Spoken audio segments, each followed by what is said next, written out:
Murid yang berbuah bukan sekadar murid yang berhasil. Murid yang berbuah bukan sekadar murid yang sukses. Kenapa?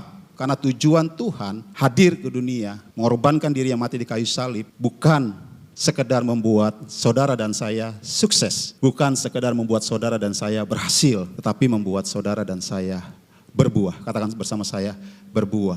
Tujuan Tuhan bukan hanya membuat kita berhasil, tetapi membuat hidup kita berbuah dan menghasilkan dampak. Katakan bersama saya, dampak. Saya ulangi sekali lagi. Orang yang berhasil belum tentu berdampak. Orang yang nampak belum tentu berdampak. Tetapi ketika seseorang benar-benar berdampak, hidupnya pasti berhasil. Berbuah bukan sekadar berhasil, tetapi berbuah berarti hidup kita membawa dampak. Katakan bersama saya, dampak. Ada nilai tambah yang akan kita berikan kepada orang-orang di sekitar kita. Ada nilai tambah yang akan kita salurkan kepada orang-orang yang ada di sekitar kita.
Siap mendengarkan kebenaran firman Tuhan? GKS Balikpapan? Sekali lagi kita tundukkan kepala, kita hampiri hadirat Tuhan. Hanya dalam nama Tuhan Yesus Kristus kami berdoa untuk hari ini dengan segala kehidupan kami, dengan segala perjalanan iman kami. Hari ini kami datang kembali ke dalam hadirat-Mu ya Tuhan. Kami bukan hanya duduk diam mendengarkan sabda firman-Mu, tapi kami mau menyerap setiap kebenaran firman yang dilepaskan. Itu menjadi sebuah benih yang tumbuh berdiam di dalam setiap kehidupan kami. Dan hamba-Mu berdoa ya Tuhan, urapi setiap jemaat-Mu di tempat ini, terkhusus juga hamba ya Tuhan, di dalam penyampaian kebenaran firman-Mu, biarlah setiap apa yang disampaikan itu berasal daripada Engkau.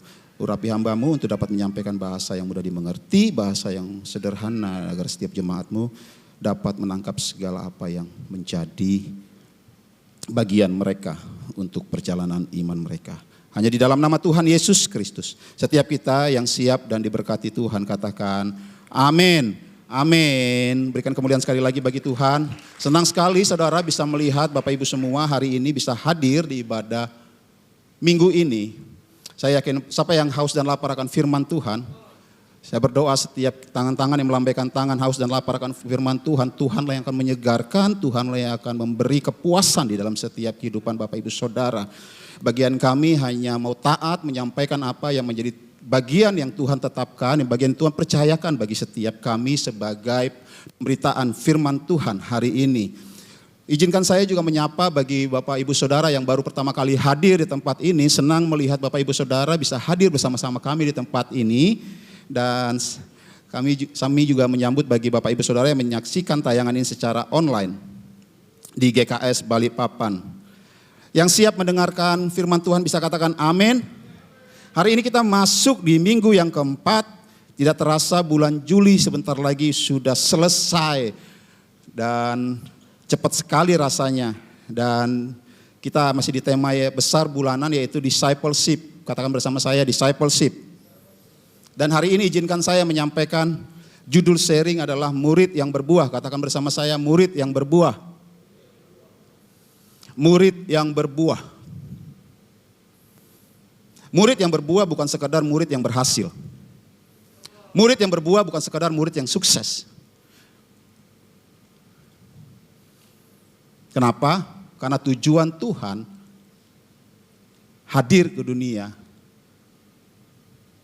mengorbankan diri yang mati di kayu salib, bukan sekedar membuat saudara dan saya sukses, bukan sekedar membuat saudara dan saya berhasil, tetapi membuat saudara dan saya berbuah. Katakan bersama saya, berbuah. Tujuan Tuhan bukan hanya membuat kita berhasil, tetapi membuat hidup kita berbuah dan menghasilkan dampak. Katakan bersama saya, dampak. Saya suka, ada seorang hamba Tuhan, melalui khotbahnya dia berkata begini, orang yang berhasil belum tentu berdampak. Orang yang nampak belum tentu berdampak. Namun ketika seseorang benar-benar berdampak, hidupnya pasti berhasil. Saya ulangi sekali lagi, orang yang berhasil belum tentu berdampak, orang yang nampak belum tentu berdampak. Tetapi ketika seseorang benar-benar berdampak, hidupnya pasti berhasil. Itulah sebabnya Tuhan tidak sekedar memanggil saya dan saudara untuk hidup sukses. Tuhan memanggil saya dan saudara bukan hanya untuk hidup berhasil. Tuhan tidak menciptakan kita untuk hidup sukses di mata dunia. Tuhan tidak menciptakan saya dan saudara untuk hidup berhasil di mata dunia. Tetapi Tuhan menciptakan saudara dan saya untuk menjadi murid yang berbuah. Katakan bersama saya, murid yang berbuah. Supaya melalui kehidupan kita ada dampak yang diberikan, ada nilai tambah yang ditambahkan kepada orang lain melalui setiap kehidupan kita. Yang mau katakan amin.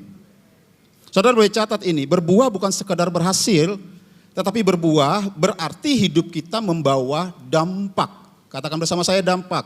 Ada nilai tambah yang akan kita berikan kepada orang-orang di sekitar kita. Ada nilai tambah yang akan kita salurkan kepada orang-orang yang ada di sekitar kita. Hari ini banyak orang menganggap bahwa keberhasilan, kesuksesan diukur dari apa yang mereka lakukan. Kalau hidupku berhasil adalah waktu rekening, nilai di rekeningku itu banyak. Hidupku akan sukses kalau nilai akademikku bagus. Saya nggak bilang itu nggak penting, itu penting. Saya nggak bilang rekening di saldo banyak itu nggak bagus, itu bagus. Tapi ada jauh lebih penting daripada itu, apakah nilai rekening kita banyak di bank itu memberikan dampak kepada orang lain, atau nilai akademik kita itu bagus memberikan dampak kepada orang lain, atau itu kita nikmati sendiri dan berdampak kepada diri kita sendiri.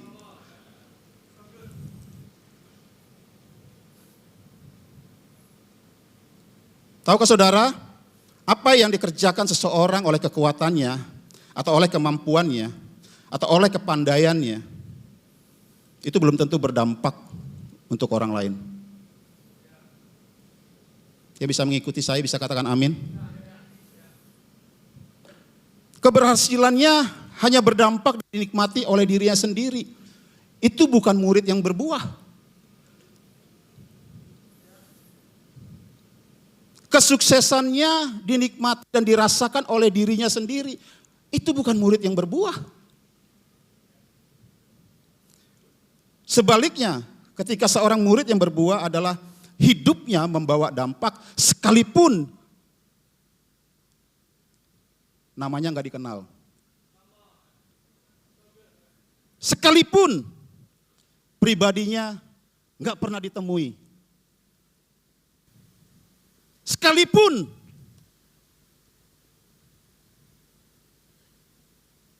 namanya nggak viral.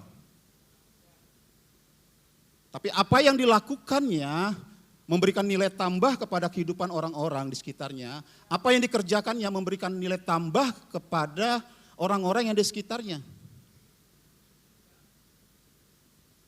Hari-hari ini apa yang kita bisa rasakan dari dampak murid-muridnya Yesus?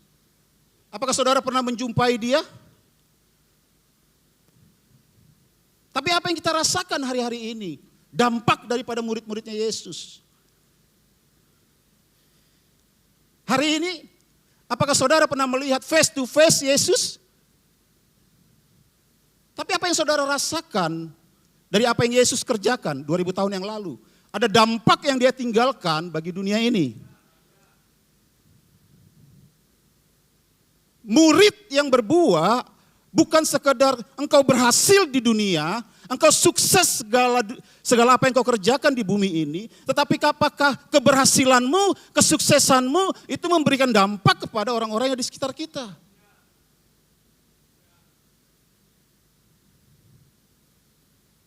Engkau boleh punya rekening sedikit di bank. Nilai rupiahmu sedikit di bank. Tetapi nilai rupiahmu yang sedikit itu memberikan dampak kepada orang lain. Itu jauh lebih berharga daripada nilai rupiahmu banyak tapi engkau menikmati sendiri. Saya enggak bilang bahwa engkau perlu menikmati itu. Saya enggak bilang itu, saya anti akan hal itu. Tapi apakah yang Tuhan berikan kepada hidupan saudara dan saya itu menjadi saluran berkat bagi orang lain?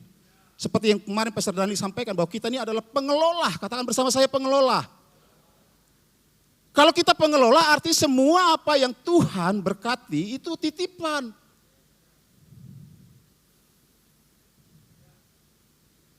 Amin.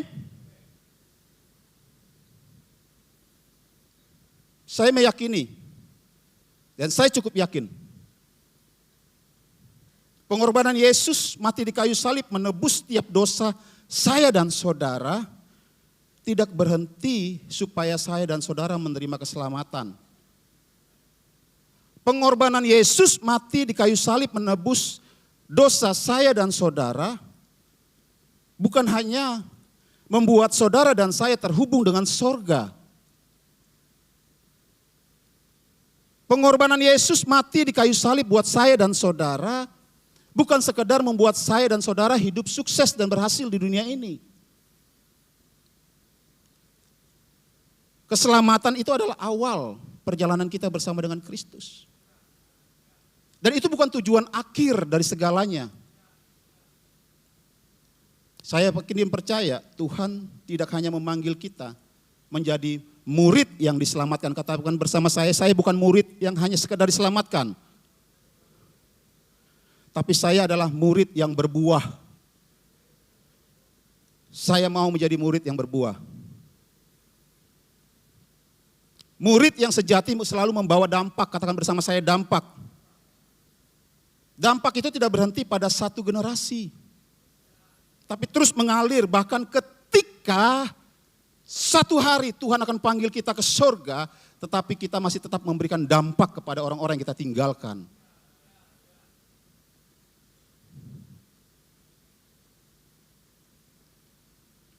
Itulah kehidupan seorang murid yang berbuah. Melalui kehidupan buah roh kehidupan kita. Dan melalui pertolongan Roh Kudus. Tuhan yang memampukan kita berdampak. Tuhan yang memampukan kita berdampak. Pertanyaannya bagaimana Tuhan bisa memampukan kita berdampak? Saya hari ini akan bawa kita semua, kita akan belajar 3 poin. Yang pertama adalah murid yang berbuah mengenal sumber kehidupannya. Katakan bersama saya, mengenal sumber kehidupannya. Yohanes 15 ayat 1 sampai 2, firman Tuhan berkata, "Akulah pokok anggur yang benar dan Bapakulah pengusahanya. Setiap ranting padaku yang tidak berbuah dipotongnya dan setiap ranting yang berbuah dibersihkannya supaya ia lebih banyak berbuah." Saudara, satu kali lagi penting yang Tuhan ajarkan kepada kita melalui ayat ini. Untuk bisa menghasilkan buah, kita perlu apa? Terhubung kepada sumbernya. Melekat kepada sumbernya. Untuk menghasilkan buah, sebuah ranting harus terlebih dahulu terhubung dengan pokoknya. Itulah sebabnya ketika Yesus mengajarkan kepada murid-muridnya, Dia tidak berbicara tentang buah. Dia tidak memulai dengan buah, tetapi dia katakan melalui pokok. Akulah pokok anggur. Kalau kamu mau buah, kalau saudara dan saya mau berkat, kalau saudara dan saya mau berhasil, kalau saudara dan saya mau sukses, Yesus berkata, akulah sumber keberhasilan saudara. Akulah sumber kesuksesan saudara. Yesus adalah pokok.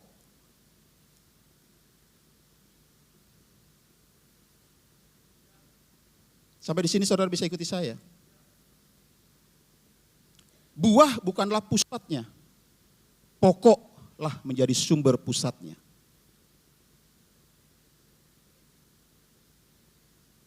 Waktu saudara menempel kepada pokoknya, buah akan menghasilkan buah. Ranting akan menghasilkan buah. Selama kita terhubung dengan sumbernya, kehidupan kita akan berbuah.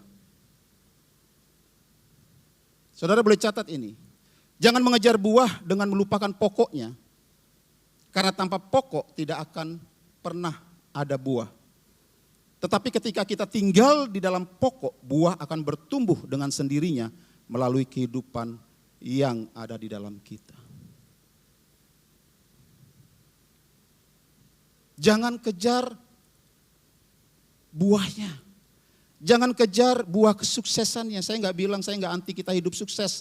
Saya nggak anti kita hidup berhasil. Anak-anak Tuhan harus hidup berhasil, anak-anak Tuhan harus hidup sukses. Tapi lebih daripada itu, apa yang kita kejar? Pokoknya atau keberhasilannya? Buah itu adalah hasil dari kehidupan yang terhubung dengan pokoknya. Saya ulangi sekali lagi. Buah adalah hasil keterhubungan kita dengan pokoknya. Selama kita nggak terhubung dengan pokoknya, kita nggak akan menghasilkan buah. Selama ranting nggak terhubung dengan pokoknya, ranting itu nggak akan pernah menghasilkan buah. Saudara dan saya bisa terlihat melayani begitu aktif di gereja ini. Tetapi setiap kita nggak terhubung dengan pokoknya, pelayanan kita hanya sebatas rutinitas. Pelayanan kita nggak akan memberikan dampak, nggak akan memberikan nilai tambah kepada orang lain. Justru yang ada kita kelelahan. Justru yang ada waktu kita bergesekan satu dengan lainnya, kita mudah keluar dari pelayanan. Awal-awal kita masuk pelayanan menggebu-gebu hati kita. Begitu antusias melayani. Tapi karena kurangnya terhubungan kita dengan Tuhan, tidak ada melekat pribadi kita dengan Tuhan. Begitu gesekan terjadi, dengan mudah kita berkata kepada pemimpin kita, hari ini aku berhenti melayani.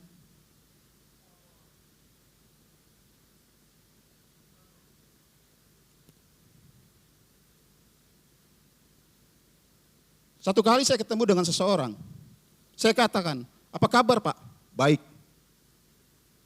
Saya tanya, gimana kehidupan rohani Bapak? Baik-baik aja sampai hari ini, puji Tuhan. Rohani sekali, puji Tuhan. Saya tanya, saat teduh Bapak gimana? Enggak ada. Selama ini saya meninggalkan saat teduh. Doa Bapak gimana? Setiap hari saya berdoa. Doa yang seperti apa? Doa makan. Orang-orang Kristen berhenti pada doa makan, guys.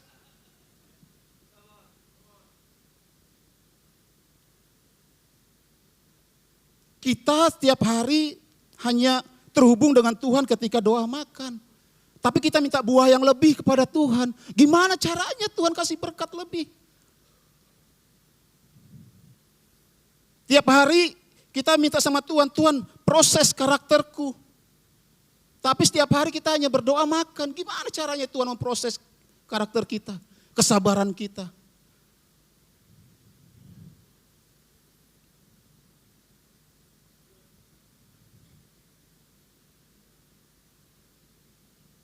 Ini bukan ada, saya mau sampaikan gini, ini nggak ada pesan sponsor. Tapi apa yang mau saya sampaikan karena saya melihat bahwa gereja ini adalah bagian kehidupan saya. Saudara dan saya adalah bagian daripada keluarga saya. Terkhusus setiap kita yang melayani tempat ini, apalagi home leader. Engkau menggembalai jemaat Tuhan. Kalau hidup kita nggak terhubung dan melekat kepada Tuhan, apa yang mau kita dampakkan kepada orang kita gembalai?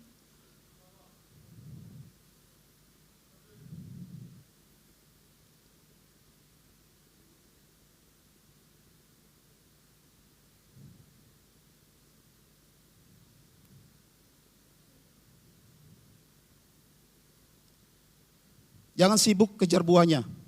Katakan bersama saya nggak mau sibuk kejar buah. Saya mau sibuk kejar pribadinya. Seringkali banyak hal yang kita kejar di luar sana. Kita kejar supaya pelayanan kita berhasil. Kita kejar supaya pelayanan kita besar. Minggu depan kita akan melayani bersama dengan Pastor Sidney Mohede. Orang yang begitu memberikan influence yang luar biasa untuk kehidupan gereja Tuhan. Apakah kita kejar karena kita ada Sidney Mohede-nya atau kita kejar karena Tuhan Sidney Mohede-nya?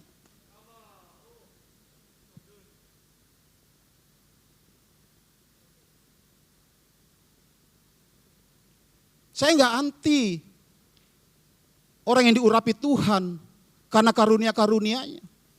Tapi yang kita kejar itu adalah pribadinya atau sang sumber yang memberikan karunia itu.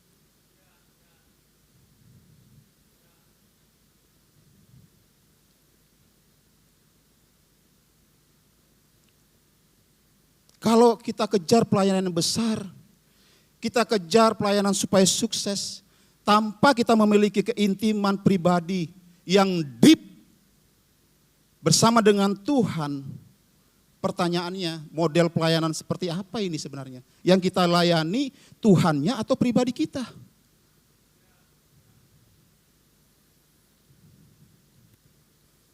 Kalau kita sibuk kejar karir supaya semakin baik, saya enggak anti, kita perlu meningkatkan karir kita. Anak-anak Tuhan harus punya karir yang bagus. Tapi kalau kita sibuk kejar karir tanpa kita memiliki keintiman yang deep bersama dengan Tuhan, itu sebabnya enggak heran karir menjadi prioritas, bukan Tuhannya yang menjadi prioritas. Kalau hari-hari ini kita sibuk kejar bisnis kita, mengembangkan bisnis kita, saya enggak anti, bisnis harus berkembang. Anak-anak Tuhan bisnisnya harus berkembang. Tapi kalau kita kejar bisnisnya berkembang, tanpa kita memiliki keintiman yang deep bersama dengan Tuhan, itu sebabnya enggak heran segala cara bisa dihalalkan. Supaya bisnisku berhasil.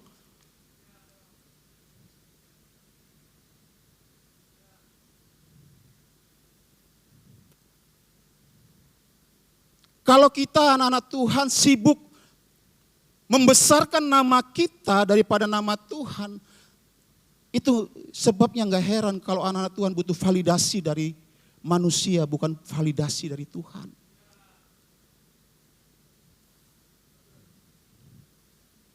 Saudara lebih penting nama saudara dikenal di dunia atau saudara lebih penting nama saudara dikenal oleh Tuhan?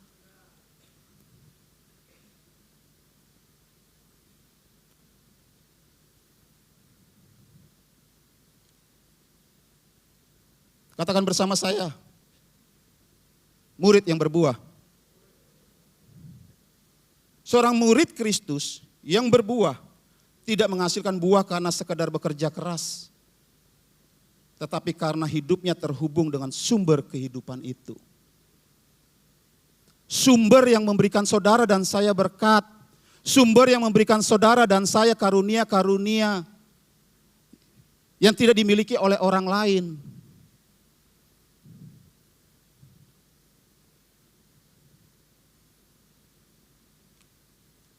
Buah tidak keluar dengan sendirinya karena usaha kerasnya. Tetapi karena ranting melekat kepada pokoknya sehingga ranting itu menghasilkan buah.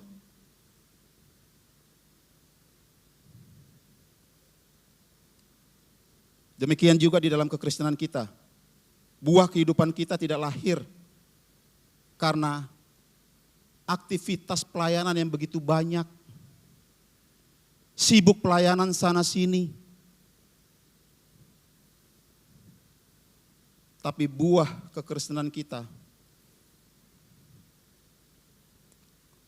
itu datang karena hubungan kita dengan Tuhan. Saudara dan saya enggak perlu kejar pelayanannya kalau kita melekat sama Tuhan, pelayanan kejar kita. Saudara dan saya enggak perlu kejar berkatnya. Kalau saudara dan saya terhubung dan melekat sama Tuhan, berkat akan kejar saudara dan saya. Akulah pokok anggur, Yesus berkata di dalam Yohanes 15 ayat 1. Yesus sedang mengajarkan bahwa dialah satu-satunya sumber yang benar. Kata akulah pokok anggur yang benar, artinya Yesus sedang mengingatkan, hei hati-hati, ada pokok yang salah. Aku ini pokok anggur yang benar. Murid Kristus yang berbuah bukan sekedar memiliki identitas sebagai orang percaya, tetapi hidup yang terhubung dengan Kristus, sang pokok yang menghasilkan buah untuk kemuliaan nama Tuhan.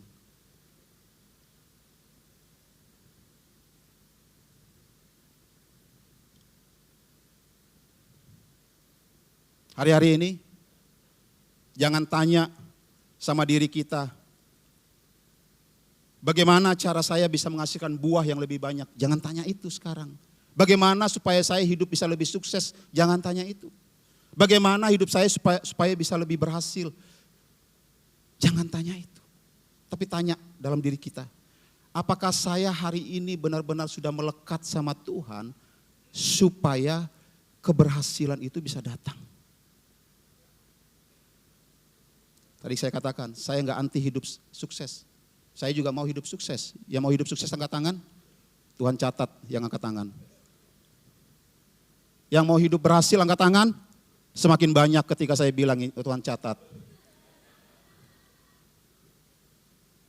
Itu respon iman saudara, benar gak? Angkat tangan itu kan respon iman saudara dan saya.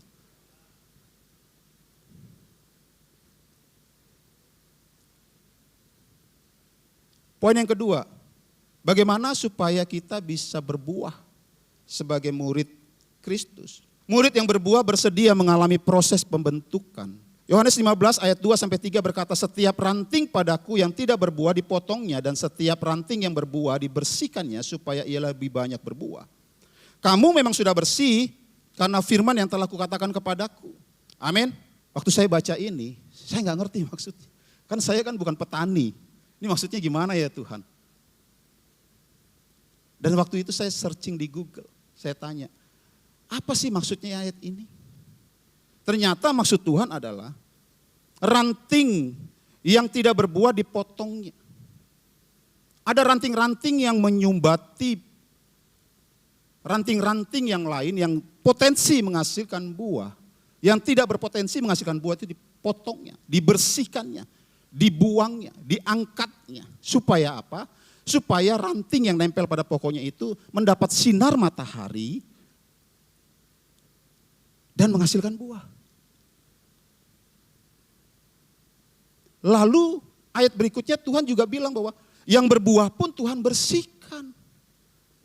Maksudnya apa? Waktu saya baca itu ternyata ketika ranting itu sudah berbuah, itu tetap dirawat oleh si, apa ya nyebutnya ya, petaninya. Tujuannya untuk apa? Supaya yang berbuah itu semakin berbuah lebat.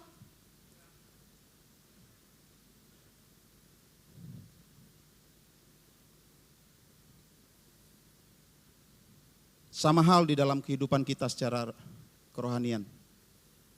Ada hal-hal yang memang sengaja Tuhan mau bersihkan dalam kehidupan kita. Ego kita, kesombongan kita.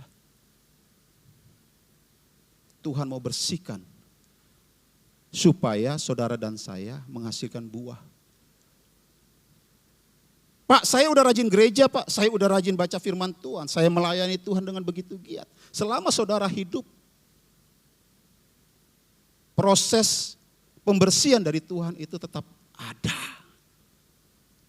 Hanya karena saudara sudah aktif melayani, hanya karena saudara sudah aktif meditate firman Tuhan, hanya karena saudara sudah berpuasa, bukan berarti saudara lepas dari prosesnya Tuhan.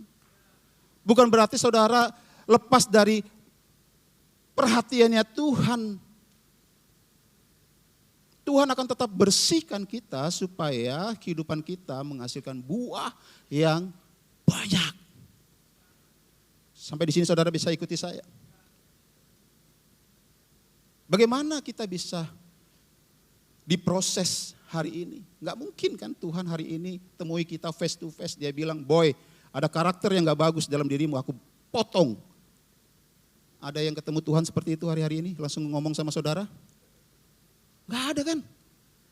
Lewat apa? Kalau bukan lewat firman Tuhan yang kita baca setiap hari. Kalau bukan lewat perenungan firman Tuhan yang kita baca setiap hari. Kalau bukan lewat pemberitaan khotbah yang kita dengar setiap minggunya.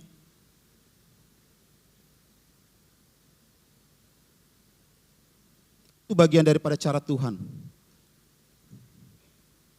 membersihkan kotoran-kotoran yang nempel dalam tubuh kita, dalam pikiran kita, dalam hati kita. Saudara boleh catat ini, firman Tuhan adalah alat yang digunakan Bapa untuk membersihkan dan membentuk kehidupan kita. Seorang murid Tuhan tidak bisa dipisahkan dengan firman Tuhan. Kenapa?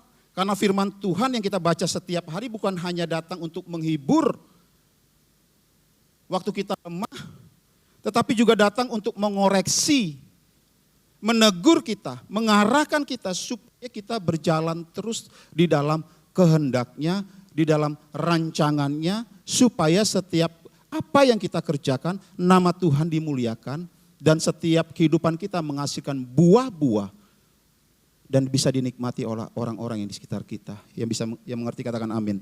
Pertumbuhan dimulai ketika kita memberikan ruang kepada Tuhan melalui firman-Nya untuk membersihkan, membentuk, dan mengubah hidup kita.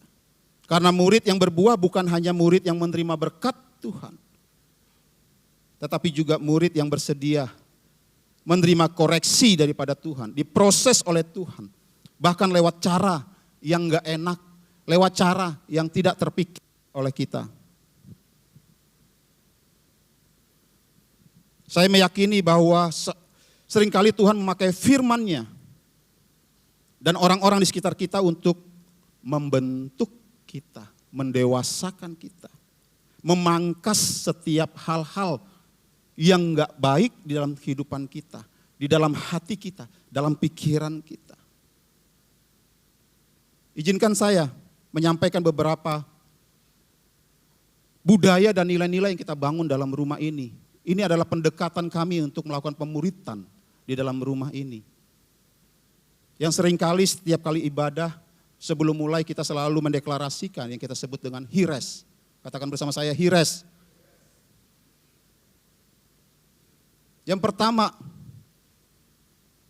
kami membangun nilai-nilai budaya dalam rumah ini, honoring. Katakan bersama saya honoring. Menghormati Tuhan dan menghormati sesama. Di dalam rumah ini kita terus belajar menjadi seorang murid yang bukan hanya memuliakan Tuhan, tapi kita juga belajar di dalam rumah ini mengimplementasikan kasih kita kepada orang lain dengan menghormati mereka. Di dalam rumah ini kita sepakat bahwa setiap orang diciptakan menurut gambar dan rupa Allah. Semua mereka layak menerima apresiasi, setiap mereka layak menerima hormat, setiap mereka layak menerima kasih. Kami belajar dalam rumah ini enggak menghormati hanya karena dia punya posisi. Hanya karena dia seorang bisnismen. Hanya karena dia seorang yang sukses. Tapi kami belajar dalam rumah ini menghormati siapa saja dalam rumah ini. Firman Tuhan berkata dalam Matius 22 ayat 37 sampai 39 berkata. Jawab Yesus kepadanya, kasihilah Tuhan Allahmu dengan segenap hatimu dan dengan segenap jiwamu dan segenap akal budimu. Itulah hukum yang terutama yang pertama. Dan hukum yang kedua yang sama dengan itu. Hukum yang kedua tapi sama di mata Tuhan ialah kasihilah sesamamu manusia seperti dirimu sendiri. Ketika kita menghormati orang lain, kita artinya sedang menghormati karya ciptaan Yesus. Apalagi kita bangun dalam rumah ini excellent. Memberikan yang terbaik. Kenapa? Karena kita sudah menerima yang terbaik daripada Tuhan. Di dalam rumah ini kita belajar. Bukan hanya menghormati, tapi kita juga belajar untuk melakukan segala sesuatu yang terbaik. Itu sebabnya saudara dan saya bisa menikmati setiap minggu ibadah yang begitu nyaman. Ruangan datang sudah dingin. Saudara datang ke ruangan ini, kursi sudah tersusun amplop. Saudara datang ke ruangan ini, lantai udah bersih. Kenapa? Karena kami tahu bahwa kami mau melakukan yang excellent. Kami menghormati saudara. Kolose 3 ayat 23 berkata, apapun yang juga yang kamu perbuat, perbuatlah dengan segenap hatimu seperti untuk Tuhan, bukan untuk manusia. Excellent adalah ketika segala sesuatu yang kita lakukan dengan sikap hati yang rendah, hati yang tulus, hati yang murni. Dan kita lakukan untuk Tuhan. Bukan karena pribadi manusia. Kita juga belajar dalam rumah ini adalah membangun nilai-nilai budaya relevan menjadi jawaban bagi generasi-generasi. Kita belajar untuk bisa menjadi jawaban bagi generasi kepada generasi lainnya. Di dalam rumah ini kita memiliki keyakinan yang sama bahwa kita percaya firman Tuhan gak pernah berubah dari dulu, sekarang, dan selama-lamanya. Setuju? Tetapi zaman terus berubah. Artinya ada pendekatan yang harus berubah di dalam kita menjangkau jiwa-jiwa. Demografi setiap daerah berbeda. Demografi kota dan desa berbeda. Pendekatan kita menjangkau jiwa-jiwa di kota dan di desa juga berbeda. Tapi kebenaran firman Tuhan yang kita sampaikan gak pernah berubah dari dulu, sekarang, dan selama-lamanya. 1 Korintus 9 ayat 22 berkata, bagi orang-orang yang lemah aku sama seperti orang yang lemah. Supaya apa? Supaya aku dapat menjangkau jiwa mereka yang lemah itu. Bagi semua orang aku telah menjadi segala-galanya. Supaya aku sedapat mungkin memenangkan beberapa orang dari mereka. Pesan firman Tuhan tidak pernah berubah dari dulu, sekarang, dan selama-lamanya. Tetapi metode, pendekatan, penjangkauan, setiap tempat berbeda-beda. Apalagi kita bangun dalam rumah ini lewat pemuritan. Empowering, katakan bersama saya, empowering. Membangkitkan dan memperlengkapi. Di GKS Balikpapan kita membangun pemuritan dengan membangkitkan setiap potensi. Saudara lihat saya hari ini bisa cuap-cuap di atas mimbar ini. Saya nggak pernah tahu bahwa saya bisa cuap-cuap di atas mimbar ini. Saya ngomong di depan orang 1, 2, 3 orang aja saya udah gemetar, keringat dingin.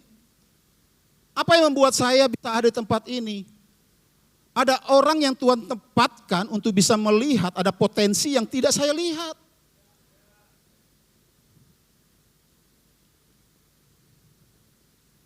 Tadi pagi Pastor Dani sampaikan, bersyukur ada satu jemaat kami di tempat ini, yang dulu di sini dan sekarang udah tidak di sini, tapi ada di Prancis dia. Dan hari ini dia menulis buku. Dan bukunya memberkati banyak orang. Dan Pastor Dani tadi sampaikan, Pastor Dani apresiasi itu semua. Dan apa jawaban dari jemaat itu? Dia bilang, semua itu dimulai titik waktu saya tertanam di GKS Balikpapan.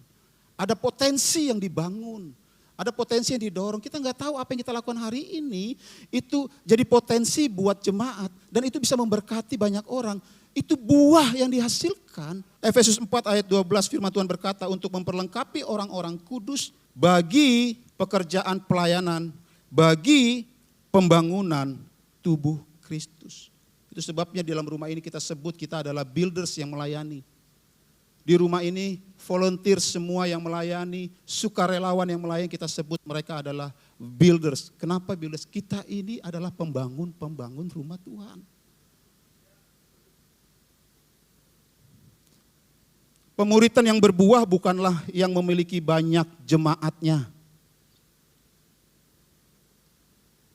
Pemuritan yang berbuah bukanlah yang memiliki banyak pengikutnya, followersnya. Tetapi adalah pemuritan yang melahirkan murid-murid yang berbuah banyak. Apalagi kita bangun dalam rumah ini, servanthood, melayani dengan kerendahan hati. Kita nggak melayani di tempat ini dimulai karena kita punya skill. Apakah rumah ini nggak butuh skill? Kita butuh skill, serius. Kita nggak anti skill. Tapi lebih utama daripada itu, apakah setiap kita melayani tempat ini adalah karena kita mengasihi Tuhan. Kerendahan hati kita. Yang paling utama di dalam pelayanan rumah Tuhan. Sebab itulah yang dilakukan oleh Yesus. Di dalam Markus 10 ayat 45 firman Tuhan berkata, karena anak manusia juga datang bukan untuk dilayani, melainkan untuk melayani. Dan untuk memberikan nyawanya menjadi tebusan bagi orang lain. Di dalam rumah ini kita belajar melayani tidak memikirkan diri sendiri, tapi kita melayani memikirkan orang lain. Itu pelayanan yang Yesus lakukan. Waktu Yesus datang di Taman Getsemani dan dia berdoa, dia berkata apa? Kalau boleh cawan ini berlalu daripada aku, tapi biarlah kehendakmu yang terjadi. Artinya apa? Yesus gak mikirin dirinya sendiri. Dia mikirin apa? Biarlah semua apa yang kulakukan ini karena kehendak Tuhan. Untuk kepentingan orang lain, bukan untuk kepentinganku. Home leader, pelayanan saudara, untuk kepentingan Tuhan. Bukan untuk kepentingan diri sendiri. Kita melayani tidak membawa orang kepada diri kita. Tapi kita melayani membawa orang kepada Tuhan. Kita melayani orang bukan membawa mereka untuk menjadi pengikut yang setia kepada kita. Tapi kita melayani orang menjadi pengikut yang setia kepada Kristus. Apalagi kita bangun dalam rumah ini, teachableness, mau diajar dan terus belajar. Di dalam rumah ini kita membangun budaya, mau belajar dan mau terus diajar. Katakan bersama saya mau belajar dan saya mau terus belajar. Setiap kita datang ke rumah ini pasti dari latar belakang yang berbeda-beda. Ada dulu saudara juga melayani di gereja sebelumnya, ada dulu juga saudara adalah seorang teologi. Ada dulu juga saudara dari latar belakang gereja yang berbeda-beda, saudara datang tempat ini. Kita mendorong setiap kita, maukah kita sama-sama belajar, berjalan bersama, dan merendahkan hati kita untuk terus berjalan kepada apa sih yang dibangun dalam rumah ini. Amsal 12 ayat 1 berkata, siapa mencintai didikan, mencintai pengetahuan, tetapi siapa membenci teguran adalah dungu. Orang yang berhenti belajar akan berhenti bertumbuh dan berbuah. Budaya pemuritan di GKS Balikpapan bukan sekedar nilai yang tertulis di dinding wall yang biasa kita pasang di depan, tapi sekarang udah gak ada sepertinya. Bukan soal itu, tapi nilai-nilai ini kita bersama-sama mendorong setiap kita untuk menghidupi. Saya yakin dan percaya, waktu kita semua jemaat Tuhan bersama-sama membangun, menghidupi nilai budaya Hires ini, artinya kita sedang membangun rumah Tuhan yang sehat. Rumah Tuhan yang akan melahirkan murid-murid yang berbuah. Yang terakhir yang mau saya bagikan, bagaimana supaya jadi murid yang berbuah. Tinggal di dalam Kristus. Yohanes 15 ayat 4-5 berkata, tinggallah di dalam aku dan aku di dalam kamu, sama seperti ranting tidak dapat berbuah dari dirinya sendiri kalau ia tidak tinggal pada pokok anggur, demikian juga kamu tidak berbuah jikalau kamu tidak tinggal dalam aku. Akulah pokok anggur dan kamulah ranting-rantingnya. Barang siapa tinggal di dalam aku dan aku di dalam kamu, ia berbuah banyak. Sebab di luar aku kamu tidak dapat berbuat apa-apa. Tinggal di dalam Kristus, artinya kita mengizinkan Kristus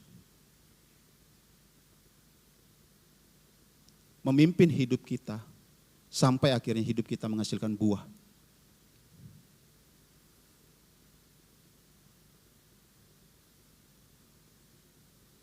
Yesus enggak berkata, bekerjalah lebih keras. Saya enggak anti orang bekerja lebih keras. Kita perlu bekerja lebih keras. Belajarlah lebih giat. Saya enggak anti kita belajar lebih giat. Kita perlu belajar lebih giat. Tapi semuanya itu, tanpa kemelekatannya kita, tanpa terhubungnya kita dengan Kristus, semuanya akan sia-sia. Kenapa? Karena setiap buah dihasilkan karena ranting melekat pada pokoknya. Jangan berpikir bahwa yang penting saya punya hubungan dengan pribadi dengan Tuhan. Saya enggak perlu terhubung dengan orang lain. Di gereja ini kenapa kita selalu menggaungkan home setiap informasi pertama yang kita sampaikan? Kenapa? Karena kita tahu Hubungan dengan Tuhan itu juga perlu hubungan dengan satu dengan lainnya. Tuhan tidak mendesain kita hidup sendirian. Tuhan mendesain kita hidup berdampingan satu dengan lainnya. Supaya apa? Supaya kita bisa belajar menghormati orang lain. Kalau hidup kita nggak pernah terhubung dengan orang lain, siapa yang kita hormati kalau hanya Tuhan aja kita hormati? Kalau kita nggak pernah terhubung dengan orang lain, siapa yang kita doakan? Karena keterhubungan kita dengan orang lain itulah akhirnya kita belajar bagaimana kita menghormati Tuhan, kita menghormati sesama. Kita belajar berempati kepada orang lain dengan mendoakan orang lain.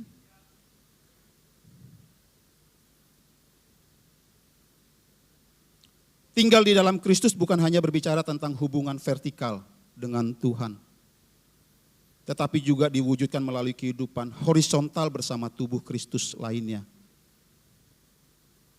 Saudara boleh catat ini, murid yang berbuah adalah murid yang tetap tinggal di dalam Kristus melalui hubungan yang hidup dengan Tuhan secara pribadi.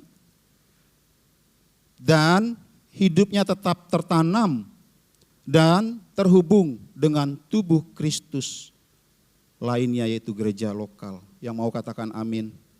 Hari ini Bapak Ibu Saudara, kalau saudara hari-hari ini belum terhubung dengan tubuh Kristus lainnya,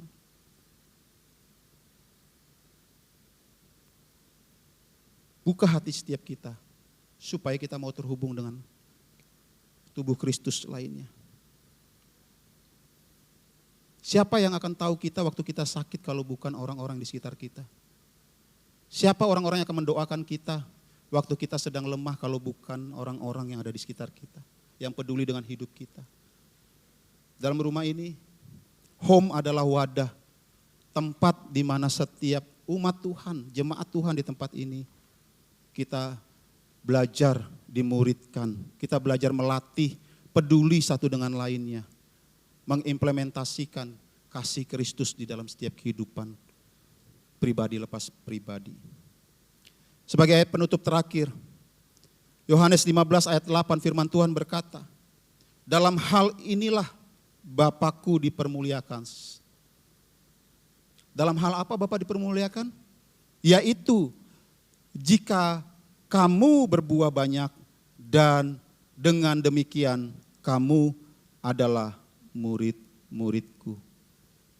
Kalau tidak keberatan saya mau ngajak Bapak Ibu Saudara kita baca sama-sama, kata kamu itu diganti saya.